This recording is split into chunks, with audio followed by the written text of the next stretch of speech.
Right now here in Arkansas, the community of Fordyce is still grieving after a deadly mass shooting last week. This past Friday, police say a man walked into the Mad Butcher grocery store in Fordyce and opened fire, killing 4 people.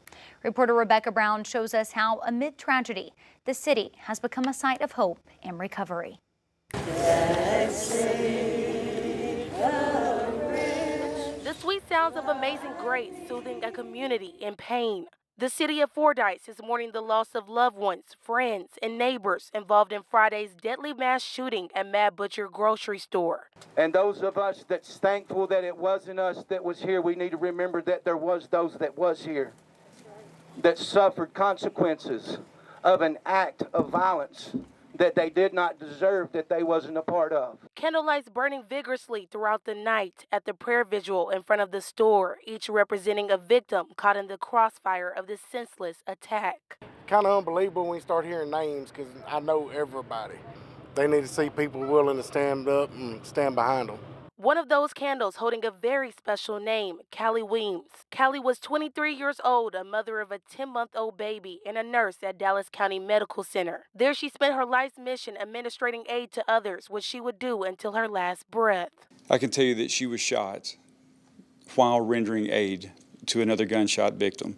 Instead of fleeing the store, she stopped to render aid in one of the most selfless acts I've ever seen. And these actions come as no shock to Helen Browning, Callie's mother, as she knows that's the kind of heart she had.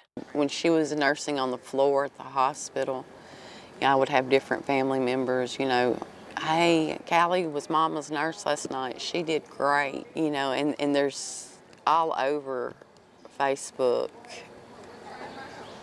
My little boy always cried until he saw Callie, and she would make him a balloon hand, and he would laugh, and you could do anything with him, and she was so sweet. And why did somebody like that have to be taken off this world? Callie was one of the 4 victims who died from Friday's shooting, and for this community, it's one that will always be remembered. I can't even begin to imagine how you feel.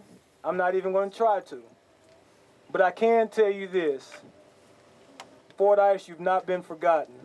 Although Fordyce is a small city in numbers, its love for their own outweighs it all. Grace,